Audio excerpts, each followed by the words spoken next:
Tell us what you think makes a good leader. You know, Jack Welch, former head of GE, had a great line that until you become a leader, you're very focused on developing yourself. And when you become a leader, you're focused on developing others. A lot of leaders don't make that transition to actually being focused on developing others. So I think first is your worldview shifts from what am I doing and am I doing what I'm doing right to let me develop all these other people. It becomes far more selfless. I think selflessness is part of being a good leader at all levels. At a fairly junior level of leadership, the worst leaders are ones that think they're incapable of doing their job, and they might be.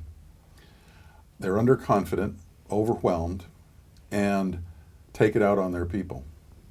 So they take the credit of the work their people did. They're not quick to give credit.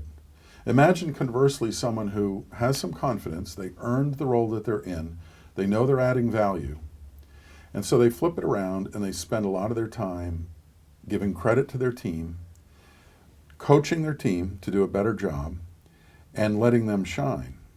And there's a vast difference there. Really, throughout my whole career, the worst bosses were people who were underconfident and therefore kind of mean to their people. I think another hallmark of leadership is lifelong learning, and that manifests itself in the form of having a vision.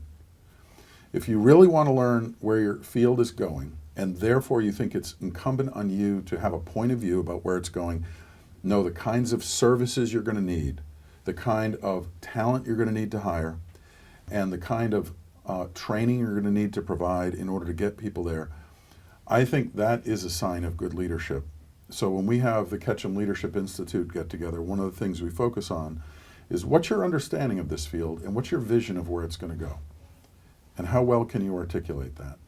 As people like to follow someone who knows where this business is going.